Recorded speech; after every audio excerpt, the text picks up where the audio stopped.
On January 1st, 1960, in Detroit, Michigan, there is a trailer parked in a suburb. In that trailer, on that New Year's Day, a baby is born. His parents are having a hard time, and soon he will lose them both, ending up in an orphanage until he'll be 7. His life, already off to a rough start, wouldn't get any easier. The name of this baby is James O'Barr. If you are here today talking about this story, it's because of this child and the painful chain of events that marked his life. That chain of events crossed paths with mine on a day in late October 1998 when I was home recovering from a particularly early flu that year. If this child had never been born, if his life hadn't been marked with pain, if that pain hadn't become a story, and if that story hadn't found its way to a house in Gudo Visconti near Milan, Italy, where I was living back then in 1998, I would never have ridden It Can't Rain Forever.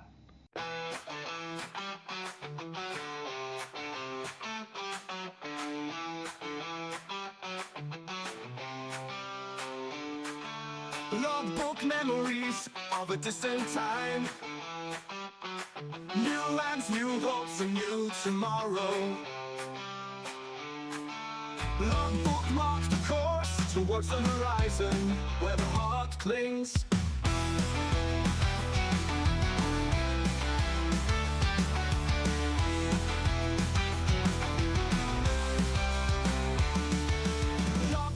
Welcome back to Logbook, your go-to podcast for all things me, my music, and my songwriting. It's like I'm taking you on a journey, sharing my musical logbook with you. Before we dive in, a quick reminder.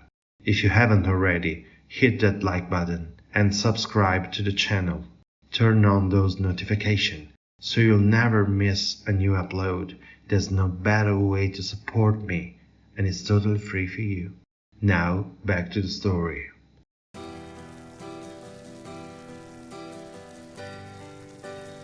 At 7, James O'Barr left the orphanage and was adopted by a poor family living in the slums of Detroit. Soon after, between the ages of 8 and 9, he discovered a talent for drawing and storytelling through comics.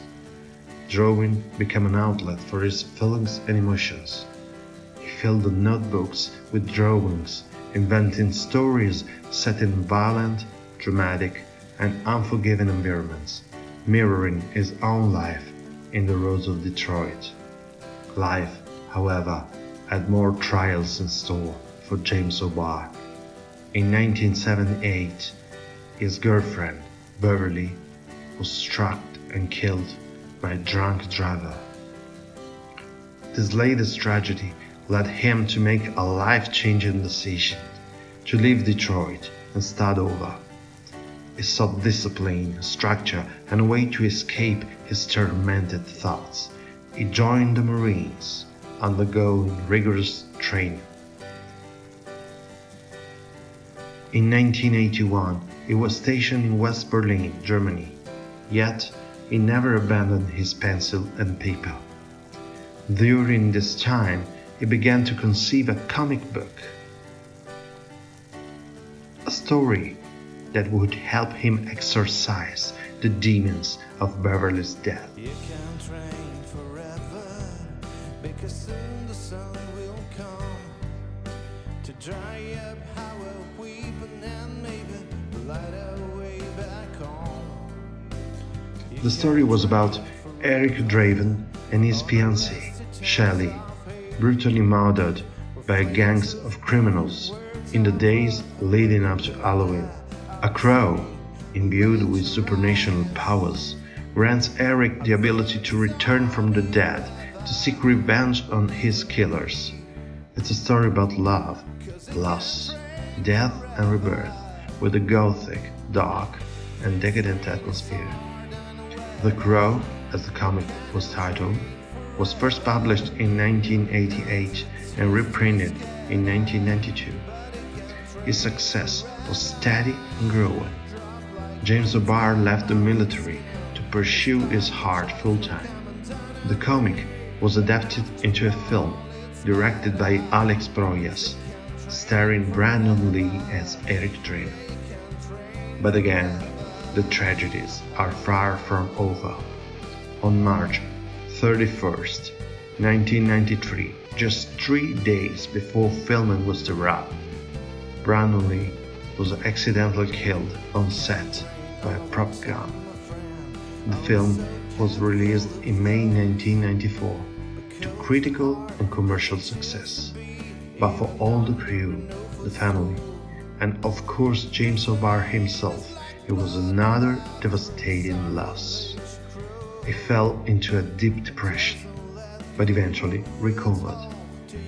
He remains still nowadays, a highly regarded comic book artist for his gothic, noir, romantic and tragic stories. One October afternoon in 1998, I decided to revisit The Crow, a film that had always intrigued me, but I had never watched in its entirety.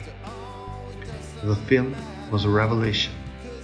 I've often experienced this with films and books, where timing and life circumstances can deeply impact their influence.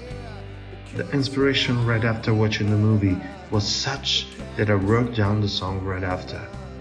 The title of the song is a direct allusion to "It Can't Rain All the Time," a line spoken by the protagonist Eric Draven to young Sarah, revealing to her his identity. I cautiously choose the title "It Can't Rain Forever," inspired by the film, but my song is structurally and lyrically distinct from the song "It Can't Rain All the Time" in the film's soundtrack. My song is a power ballad, influenced by my hard rock tastes, especially maybe Guns N' Roses. The message is that even in the darkest times, hope persists, and through struggle and perseverance, everyone can face, accept, and overcome any adversity, pain, or loss.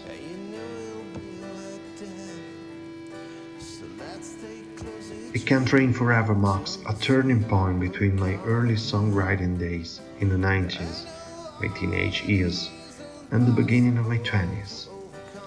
It's a song I'm deeply attached to, as it represents a time when I started writing music with greater energy, passion, and self-awareness. Soon after, I would have entered a vibrant and unforgettable phase of my life. The film is set around Halloween. It felt fitting to the release It Can't Rain Forever on last October 31st. If you haven't already, I encourage you to watch the 1994 movie The Crow, or better, read the comic.